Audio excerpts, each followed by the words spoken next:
Good afternoon, everybody. My name is Chelsea Whittington, and welcome to your YWCA of Northwest Indiana. We are so pleased to offer special programming today in support of our community and our members. It is my pleasure to introduce to all of you Miss Julie Collins from the Alzheimer's Association. It's our Indiana chapter here in Northwest Indiana. She's going to be presenting some very important and pertinent information about Alzheimer's and dementia. Let's please give her a warm YWCA welcome. Good morning, everyone. Good morning. So, as some of you have met before, I'm Julie Collins, and today our program is called Understanding Alzheimer's and Dementia.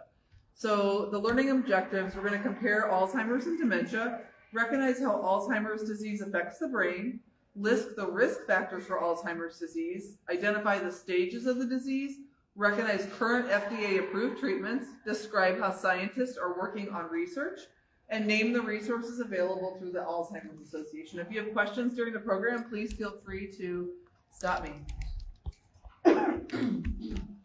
And we have some videos, so if you have any trouble hearing, please let me know.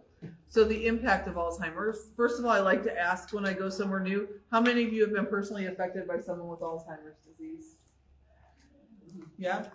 Several of you, okay. So let's test your knowledge.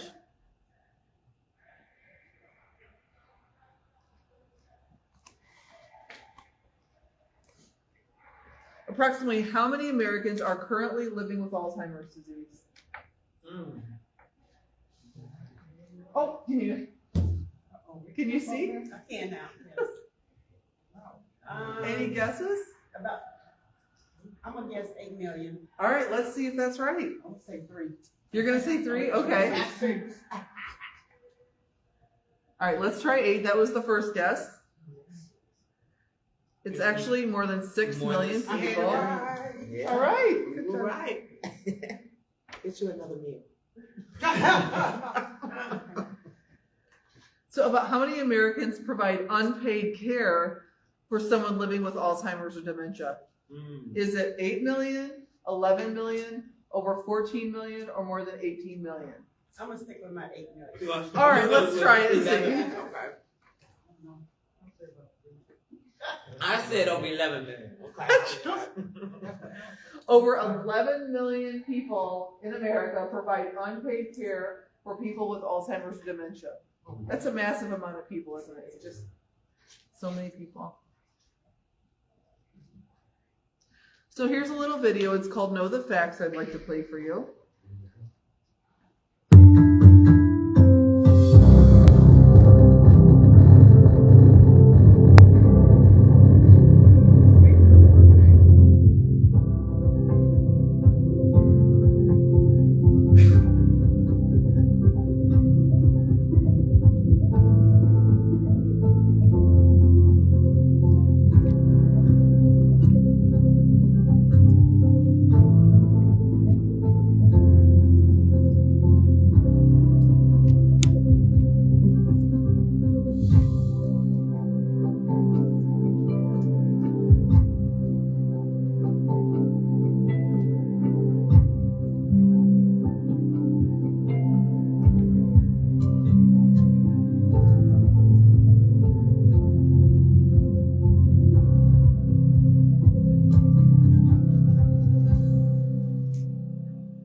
Any thoughts on the video? I see more black scattered. Yep, twice as many Black African Americans are diagnosed or have Alzheimer's disease than whites, and 1.5 times more Hispanics. Yeah, why is that? That's what we're trying to figure out. We'll talk about that in the program. Yeah. A lot of that has to do with having representation and research. Obviously, there's been a history with the community of things not going well with research. So, but we do encourage people of all communities to be part of research. And I always tell people with the research we fund, other than the U.S. and Chinese government, Alzheimer's Association funds more research than any other organization or government. And I always tell people when we fund research, you can always leave. You never have to stay. If you are uncomfortable with the study, you can leave at any time. And also, they take healthy brains, unhealthy brains. They want to study everyone to find out why. And not all studies are drug studies. They could be cognitive, like watching you over a number of years to find out how your brain is functioning. So we definitely need. So you can volunteer, or what are you saying? Yes, and we'll talk about that during the program. There's something called trialmatch.org. You can register there online or by calling our helpline.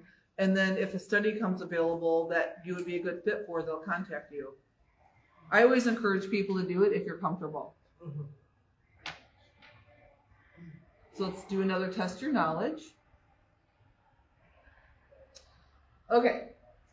Alzheimer's is a normal part of the aging process. True or false? False. Totally not true. It's for sure, it's not part of the aging process. It's a brain disease that causes problems with memory and thinking and behavior. And for sure, it's not a normal part of aging. But I think back in the day, a lot of people thought it was normal. They call it senility, or I heard someone just said to me, old timers. They used to be called old timers instead of Alzheimer's. So it's a real disease.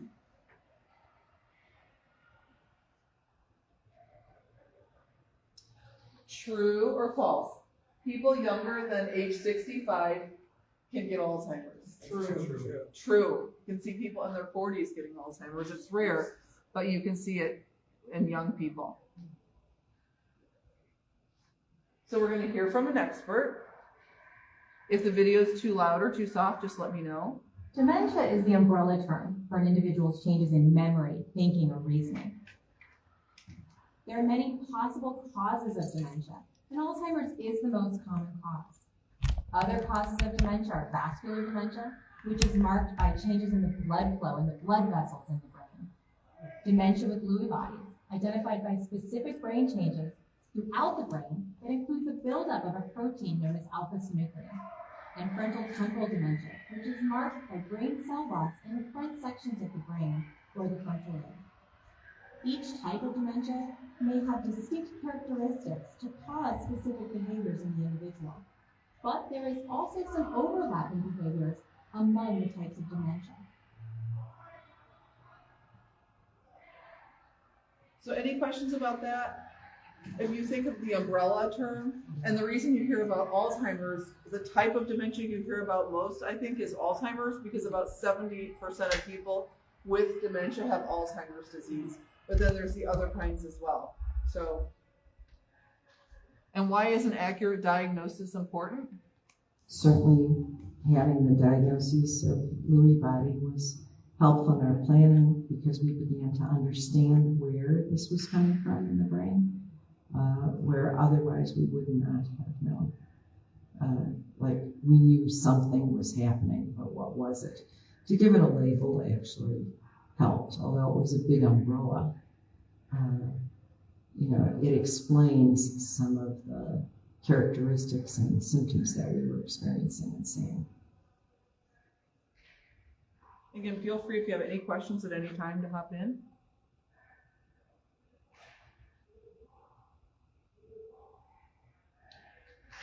So dementia is a general term for a collection of symptoms that are severe enough to interfere with daily life. Alzheimer's is the most common cause of dementia, like I just mentioned. And Alzheimer's is not a normal part of aging, and it's a progressive disease, so it will never get better. It only gets worse until the end. And there's 3 stages, and we'll talk about that.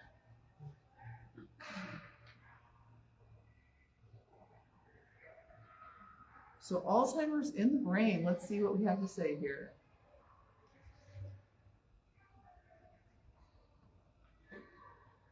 More than 100 years ago, Dr. Alzheimer described specific changes in the brain, what we now call the formation of plaques and tangles. Alzheimer's is a progressive brain disease that's marked by these key changes and impacts memory, thinking, and behavior. The brain has 3 main parts: the cerebrum, the cerebellum, and the brainstem. Each one plays a role in how the body functions. Alzheimer's disease causes nerve cells to die, which leads to brain tissue loss and causes loss of function and communication between cells. These changes can cause the symptoms of memory loss, behavioral issues, planning, and at the end stage, swallowing.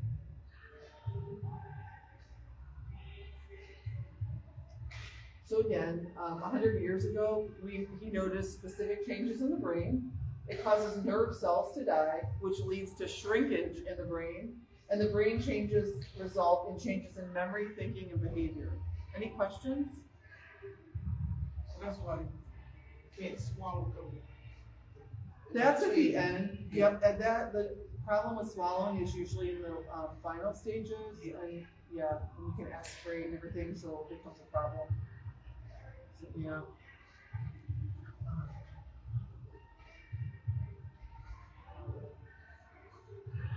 Okay, let's talk about risk factors.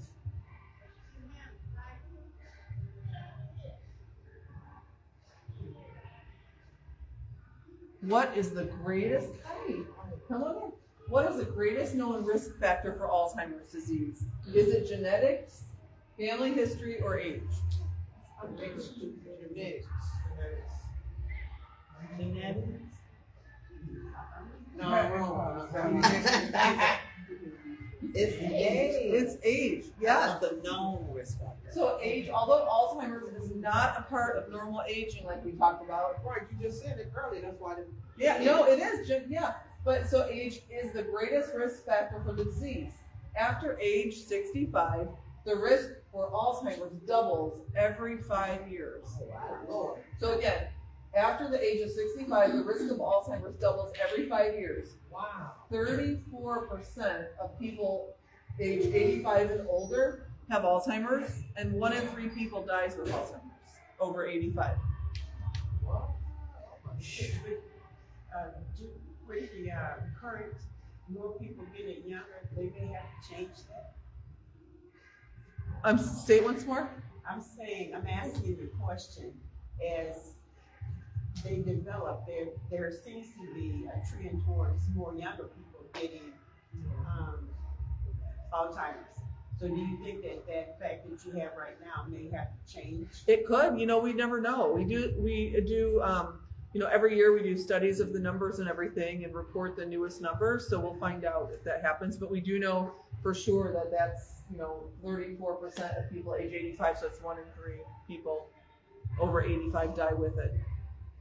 So dementia and Alzheimer's, that's pretty much the same thing. Right? yeah. So Alzheimer's is the umbrella, like at the top, that's covering the brain, and below it, all those little things that come off. The Alzheimer's is a type of dementia.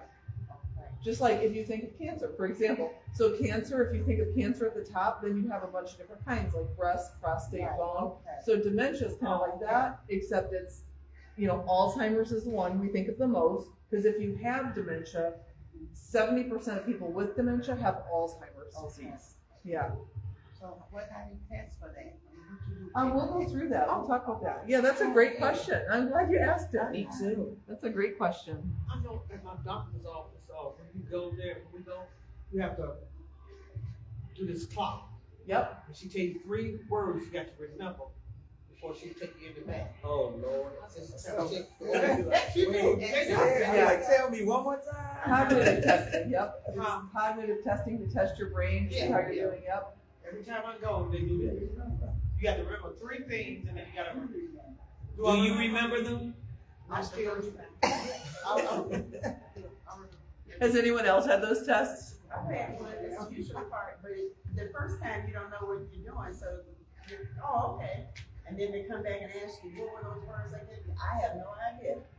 But that doesn't, it's just that you get engaged in conversation and, yeah. Right. Hi. But anyway, yeah. Here's another video. Alzheimer's disease is marked by specific brain changes that result in clinical changes in individual experiences. That is, changes in memory, thinking, or reasoning. And ultimately, Alzheimer's is fatal. The exact cause for these changes is unknown, but there are some hints as to what may contribute to an individual's risk. Age is the greatest known risk factor for Alzheimer's. And when we look at populations of people, we see an increased risk over the age of 65. However, Alzheimer's is not normal aging. Family history is also a known risk factor. Research has shown that those who have a parent or a sibling with Alzheimer's are more likely to develop the disease, and that risk increases if more than one family member has Alzheimer's. When we talk about the genes involved in Alzheimer's, There are two categories that could potentially be involved: risk genes and deterministic genes. Risk genes increases an individual's risk for developing the disease, but does not guarantee that they will develop Alzheimer's. Deterministic genes, which are rare for Alzheimer's, guarantee that the person will develop the disease. So again, there's the two types, deterministic, and that guarantees you'll get the disease if you have that gene. It's very, very rare. But if you have a risk gene, like maybe a relative pattern, or you maybe have a higher risk, you have that gene. But we're learning with research that there are things you can do to maybe slow it down, or maybe not get it. We don't know. We're doing a lot of research, but some of the things include exercise, like really getting out there and exercising, eating healthy, maybe the Mediterranean diet, sleeping well. And I don't know about you guys, but I am, with kids at college, I always have my phone next to me. And if the phone rings at 2, I'm going to pick it up. So I feel like you never get that good sleep. So you've got to find a way to get good sleep. And things like this, being social, being part of a group, coming to the YWCA hearing, this is important. It is. Yeah, that's why playing cards and different stuff like that. Playing cards, doing crossword puzzles, being together. Socializing, and I'm going to give everyone before you leave one of these 10 ways to love your brain. It gives you ideas on how for brain health. That's right, you don't use it, you lose it, right? Okay, so Hispanics again are about 1.5 times as likely as whites to develop Alzheimer's and other dementias. African Americans are twice as likely to develop as whites, and almost 2/3 of Americans with Alzheimer's are women. Women? Yeah, I know.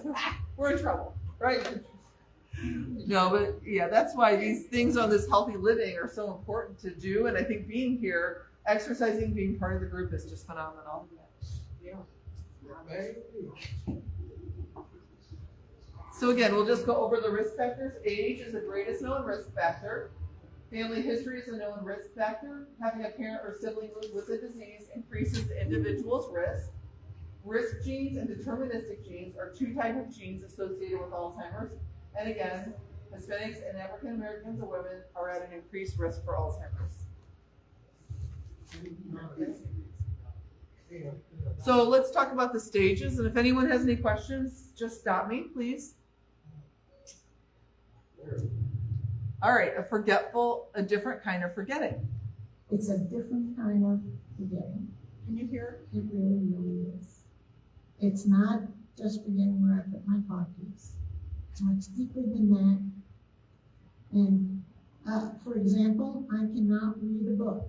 I used to be a voracious reader because by the time I turn a page, I had forgotten what I had read. And if you're reading a novel, you have to know what transpired before it in order for you to continue to read on. And so I can't read a novel, so I've even stopped trying. So that's all. She has Alzheimer's. She's talking about how she used to be able to read the novel, and now just getting page to page, she can't remember. So then it becomes super frustrating. So losing the words. This is someone who loses the words, and he has Alzheimer's. I sit there, I stare at it. It's crazy what numbers I can't deal with anymore. And in some ways, that's the disease to me. The other thing that I increasingly have been struggling with the words, which tough words my entire life. As an avid reader, as a reporter, as a writer.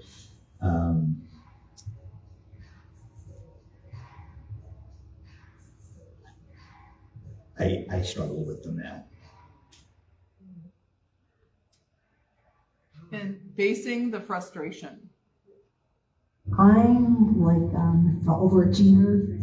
And when you're unable to deliver or you're not performing at the same pace that you once did before, that's frustrating. It's frustrating to not know where you place things. It's frustrating to not be able to explain to someone the problems that you're having. You can't articulate it in a way. It's frustrating to read something and you forgot what you read. It's frustrating to continuously have to change your password and just changed it last week, and you're constantly doing the same thing over and over again.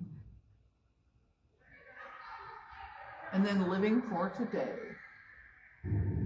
I think the thing that surprises me the most about my dementia is that it is progressive, and I'm finding that I'm forgetting more, and they do memory too. So that becomes a little disconcerting at times, to see my cognitive impairment continue to decline. But again, I really have hope. I don't live really in the future. I can't live in the future. I can't worry about what the future is going to bring. I have to live for today. So gives you a little bit of idea. And these people probably are in the earlier stages where they can still articulate how they're feeling, which it's nice to hear from people in that stage because it gives us an idea, you know, what they might be feeling.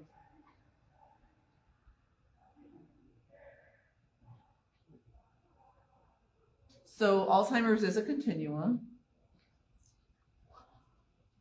So when a person is asymptomatic, they have no cognitive symptoms, but possible biological changes in the brain, so you won't see anything. In MCI is called mild cognitive impairment. And that's hard to recognize. I think it's hard for doctors to recognize. For us, maybe we know a little something is not right, but we're not sure what. So MCI, mild cognitive impairment due to Alzheimer's disease. So that is early stage of cognitive ability loss. So maybe just a little change in what you're feeling or seeing.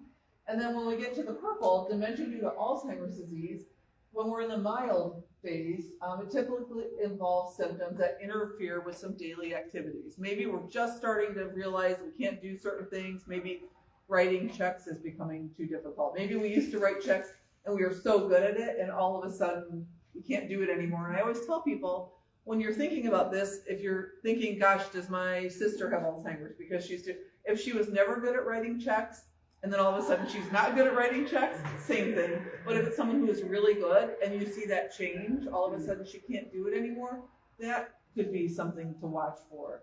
And then in the moderate stage, where people spend most of the time, it's more pronounced symptoms that interfere with many daily activities. So a lot of people say to me, oh, it's just forgetting words. You're just forgetting the words. But that's one of the things you see more in the middle, where you just can't remember the words, or you repeat the same thing over and over, or ask the same question.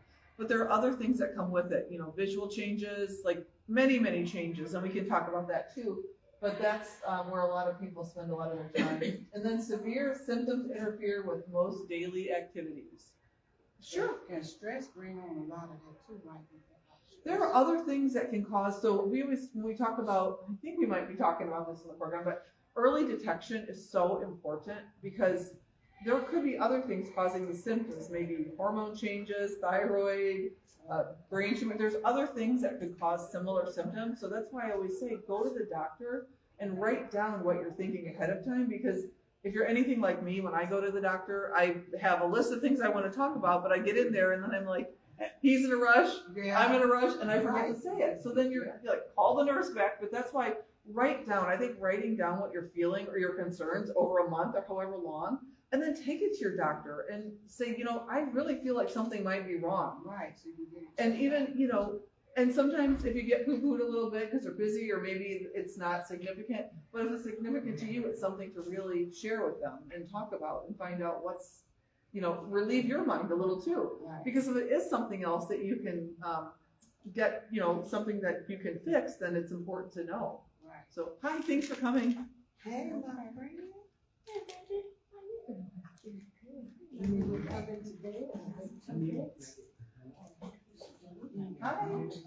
So again, the three broad phases of the disease are asymptomatic, and now we know that people, when someone is diagnosed with Alzheimer's, if you look back, maybe you saw symptoms for the past 10 years, you didn't realize it, but maybe there were things going on which would show you that the person had Alzheimer's 10 years before. And then the dementia phase is further broken down into three stages: mild, moderate, and severe. and then no two individuals experience the progression of the disease the same way.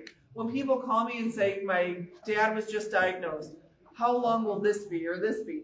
We can never give an answer. Sometimes it's about 4 to 8 years, the progression, but I've known people to live 20 years, and some people live much shorter than 4 to 8 years. So that's why we can't say how the progression is going to go, because it's different. It looks different on every single person with Alzheimer's disease. Is there a difference with men versus women? Like, I know we're 2/3 more likely to get it, so we're already up behind the 8 ball. But then when we get it, does it progress differently from? I don't know. That's a good question, Okay. but from what I understand, I haven't seen any differences. It's just when you get it, every person is different. It's different. Okay. Yeah.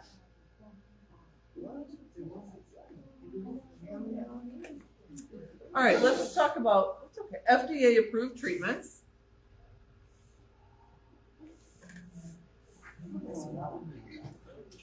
Okay, so in 1906, we had the first description of the disease for Mr. Alzheimer's.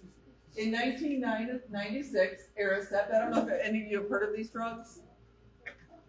And then in 2000, Exelon, and we have different ones that have happened. The first drug that's ever, some of these will treat symptoms, but the first drug that ever came about that has been proven to actually slow the symptoms of Alzheimer's, the progression of the disease. It won't fix what you've already lost, but it'll slow it, and that's Aduhelm. The FDA approved that, and Medicare said we're not going to pay for that. And there's a new one since this program came out called lecanemab, and that one was also approved by the FDA, and Medicare has said we're not going to pay for it. Every other disease that has a drug that's been approved by the FDA has been approved by Medicare. This one has not. So we are working very hard to do what we can to push them to pay for it, because we believe people with Alzheimer's have a right to be able to have a longer quality of life. So if someone gets it, the only time you can take it though is when you have that mild cognitive impairment or very early stage. That's another reason that this is so important to get early diagnosis. There's a lot of reasons for early diagnosis, including talking to your family, getting your affairs in order while you can, but also because we're in a new treatment phase. It's the first time in our history really, so that's why if you can get diagnosed early, and maybe there's a study, or if these drugs get approved, then there'll be something that you can do to slow it down. Maybe enjoy your grandchild's graduation, or just a little bit longer, be able to function. But have they really found something to help? This is lecanemab and aducanumab are the first drugs that actually will slow the progression of it. So this is something new, and it's a big deal. It's a really big deal for us. So they're still concerned about the side effects. I think so, but yeah, that's. Yep, and there's. Scary when you start reading what they have. Yeah, and if you have any questions, we can talk later, but you can also go on our website to read the research and find out more about it. But it's the first thing that's ever come about that we're seeing positive improvements. And of course, with every drug, there might be side effects. So, and of course, that's something, I'm not a doctor, so you'd always want to talk to your doctor about it.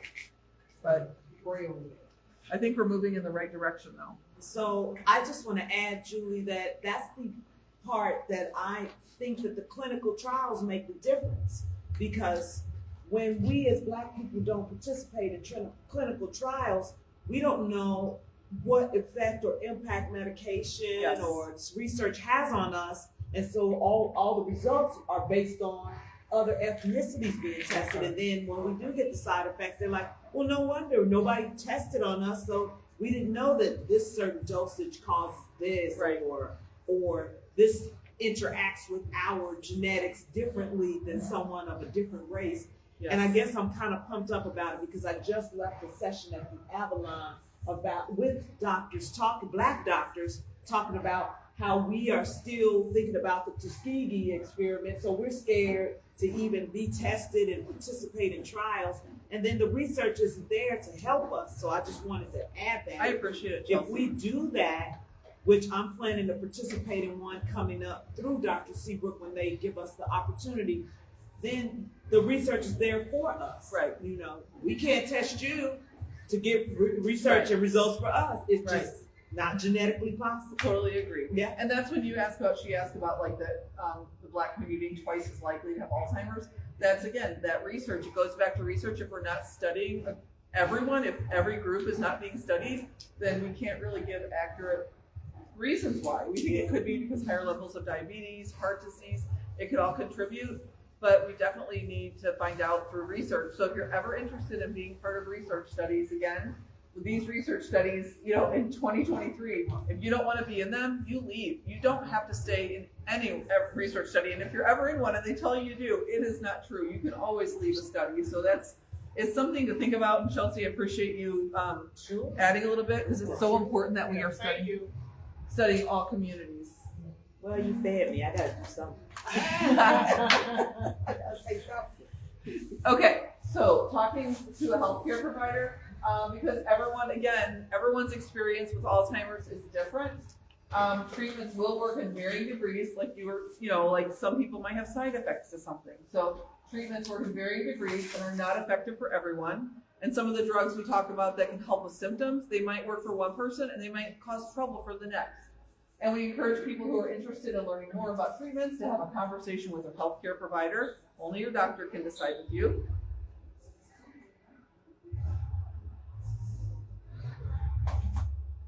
Here we go, research. This is an incredibly exciting time in Alzheimer's and dementia research. The advancements that we've made in the last decade to understand the disease as a continuum, meaning that the biological changes are starting a decade or more before someone is experiencing the changes in the memory and thinking. This sets the stage for possible prevention. The idea that when we have the tools to identify those individuals at the earliest time point, and when we have the interventions to target individuals at that earliest time point, we can intervene to stop or slow the progression of the disease before an individual loses their memories.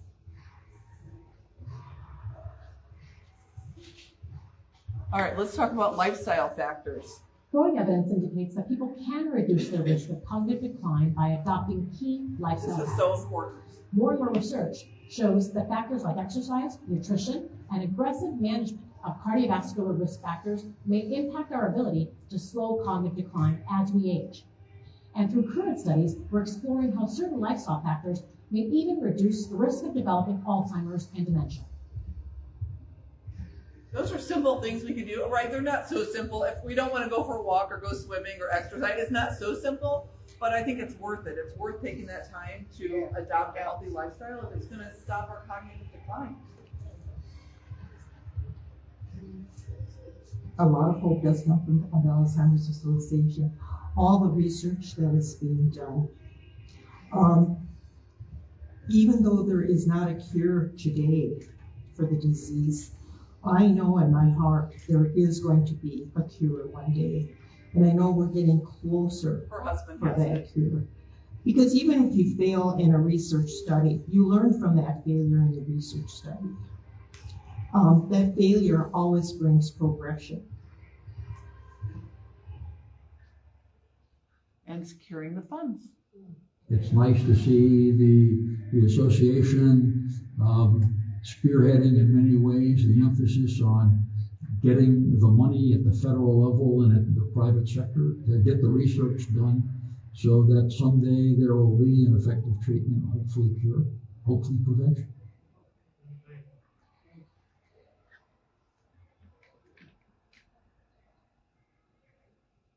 All right, so Chelsea, here's clinical studies. So let's. Participating in a clinical study is one way that everyone can get involved in a very direct way in the fight against Alzheimer's disease. And for people who currently have dementia or Alzheimer's disease, there are some additional benefits. You get access to very close medical care. You also may be among the first people to have access to the treatments that will eventually prove to work. You might hear the phrase negative trial, which means it didn't hit the endpoint. It didn't result in an FDA-approved treatment for the disease. But I think the only negative trial is one that doesn't provide us with valuable information. If the trial is well designed and is a good scientific experiment, we can get extremely valuable data that can help plan the next trial and make it even better than the last one. And it gets you that much closer to that FDA-approved drug, to that effective treatment, and maybe someday even prevention. Any questions about that? No? So what are they talking about? Drug, medication, something like something. Well, there's the ones that, like, they were showing that will help with symptoms, symptom management, and then there are new ones that have shown that they can possibly slow the progression of the disease. So maybe you hold steady for longer instead of it progressing quicker. Oh, okay. Yeah.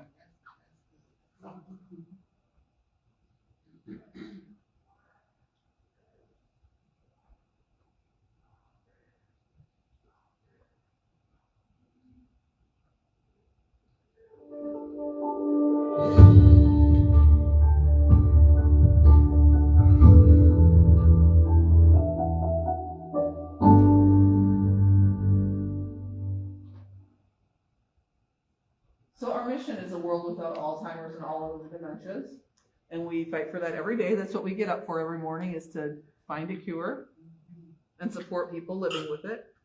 So our helpline is available, and before you leave, I do have resources. I have a magnet that has our helpline number. You can call. Has anyone ever called the helpline? No. You can call the helpline for anything. It can be from, hey, I just walked out of the doctor's office. My husband was just diagnosed with Alzheimer's disease. What do I do? And they'll talk this through with you. Maybe you need to get power of attorney, see an elder law attorney, or talk to you about the progression of the disease, the stages, and how things might play out for you. That's one thing you can call for. Another example I give, people with Alzheimer's sometimes don't like to take showers. It's difficult for them. It's scary. So you can call and say, hey, I cannot get my husband in the shower. It's been a week. He's really upset about this. Do you have any ideas that can help me get him in the shower? And they can go through some ideas with you. So really anything. Nice thing about this Alzheimer's Association helpline, they never ever close. So if it's 2 in the morning and you're feeling caregiver stress and you just need to talk to someone, they're available. Any questions you have, we have support groups. I know several of you have been to the support groups. The one closest is in Gary at St. Timothy's. The second or third, I'll have to look. Thank you. Second Thursday of the month at 6 o'clock at St. Tim's. And also, something I'd like to mention, we have this resource. This is one of my favorite resources. It's called The 10 Absolutes. And there's my coworker Heather stopped by. Okay, so the 10 Absolutes, if you don't mind giving me another minute, I'd like to share this with you. When someone has Alzheimer's, sometimes they have behaviors, and it can be difficult. So if you can't think of the words, maybe you use behaviors instead of words. So some things that you can do: never argue, instead agree. If you have a person with Alzheimer's, never ever argue with them. It might make sense. Like, my favorite example is if they look out at the sky and they say, "That, I love that shade of blue," and instead of saying I love that shade of purple, instead of saying, "Silly, that sky is blue, it's not purple," the best thing you could do for them is to say, "You know what? I love that shade of purple. That is the prettiest shade of purple I have ever seen." So laugh. It's called, actually, it has a name. It's called therapeutic fibbing. Okay. Yeah. Or if your loved one is missing, let's say your person with Alzheimer's is 90 years old and their mom passed away many years ago, and they say, "Where's my mom? Where's my mom?" Because they are confused and they want to know where their mom is because they're sure they're still here. And instead of saying your mom died 20 years ago, something you could say is, "You know what? Your mom just called. She's on her way." Because otherwise they're going to grieve over and over. So just to kind of give them a little bit of a break and to help them, again, when they're on this journey, we have to meet them where they are because they can't meet us anymore. We have to go where they are on the journey and support them and love them. So that's the biggest one. And never reason, instead divert. Never shame, instead distract. So if they're doing something that you just can't get them off of, like, instead of saying, "Stop doing this," just distract them and say, "You know what, look at that bird outside," or just try to distract them into doing something else. Never lecture, instead reassure. Never say remember, instead say reminisce. Because they can't really remember, right? A lot of things they can't remember. Never say, "I told you," just, repeat it. And I always tell people, just take a step back. If it's getting too stressful and it can be a pressure cooker sometimes, just step back, take a break, and come back, and it's okay to do that. And never say you can't, instead say do what you can. And another thing I say, and let's say we want people with Alzheimer's to be successful at whatever they're doing. So if they used to do a 1,000-piece puzzle, but they can't do it anymore, give them a dollar store 4-piece puzzle. If they can be successful at it, it's fantastic for them. It makes them feel good. Never command or demand, never condescend. They're not children. Some of the behavior might seem like that, but they are still there. They're not children, so try to treat them as an adult. And never force, instead reinforce. So if they don't want to brush their teeth, it's okay. They can do it later. You just never want to force them because that's not good for them or good for you. Yeah. And another, again, I hope everyone will take this 10 ways to love your brain like we talked about in the program. Just, again, if you can adopt an exercise program, even a little bit, even if you're sitting in your chair and you do like something to start, because again, it's just movement, getting moving. It's a great thing.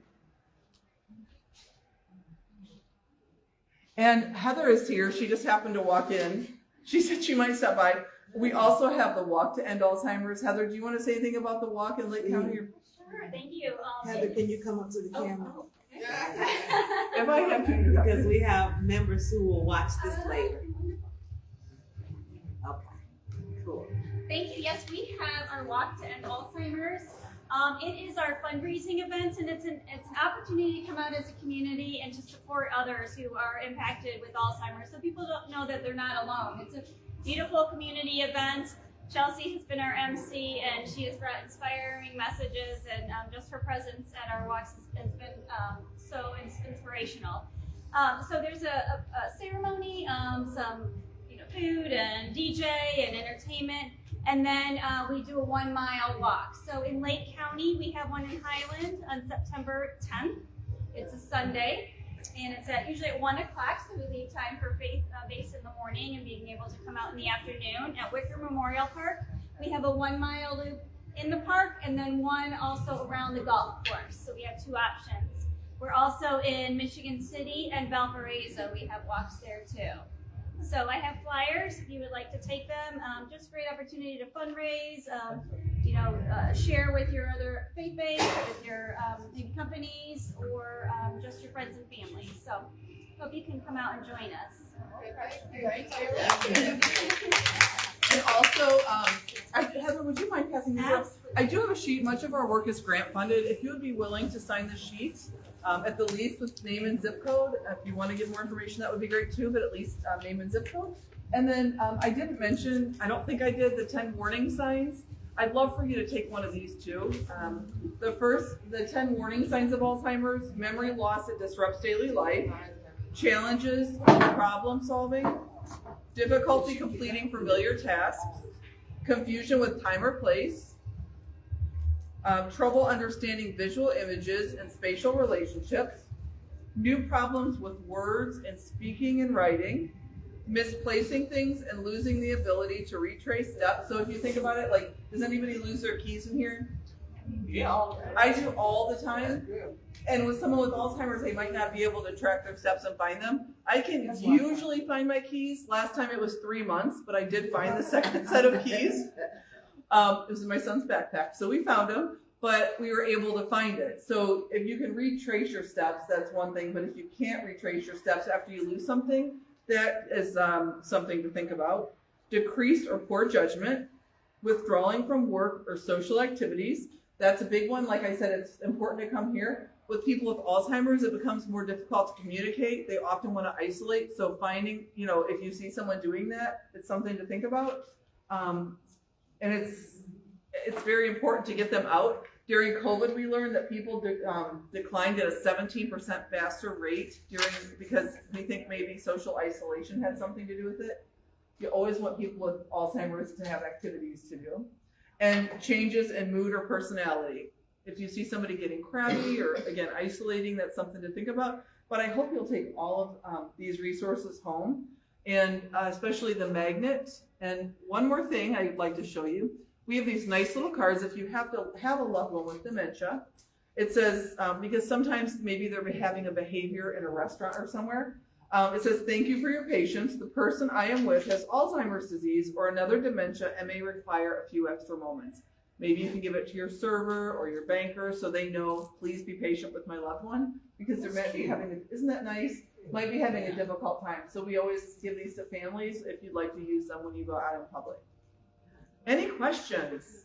You guys have been great, especially when obviously they're having more fun in the room next to us with the music, and you still stay. So I'm really grateful for that. Oh, these are my buddies. Yeah, this is so nice that you came. I really appreciate it. Can you think of any questions? I'd love to answer if you can think of anything. You don't know what I'm thinking? I'm thinking we should have a team from the Y. So I'm gonna talk to Miss Karen, and maybe in September we can all get together and have a Y sponsored team where we go and we walk. We can walk around the park one time and, you know. You said what? Make a walk team. You know, they have a walk to end Alzheimer's in September, and maybe we can have a team from the Y where we just go out and take a walk. I don't walk from. Well, you know what? They have something where you stay at the pavilion and they have the music going and the food, and it's, you know, it's a really good time. And some of us can walk on your behalf. Like I would walk in support of the Y and say I'm representing you. Okay, that's you just write the check. No. But you know, I'm gonna donate because I believe in the research. We need a cure for this. We really don't.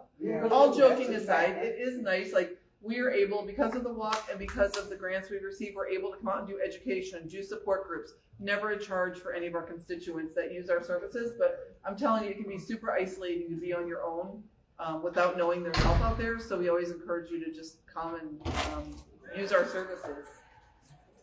See, he even realized they were having more fun in that room. But the walk is a blast. It's really fun. I mean, it's emotional, but it's also nice because you get to meet other caregivers and just kind of enjoy the day.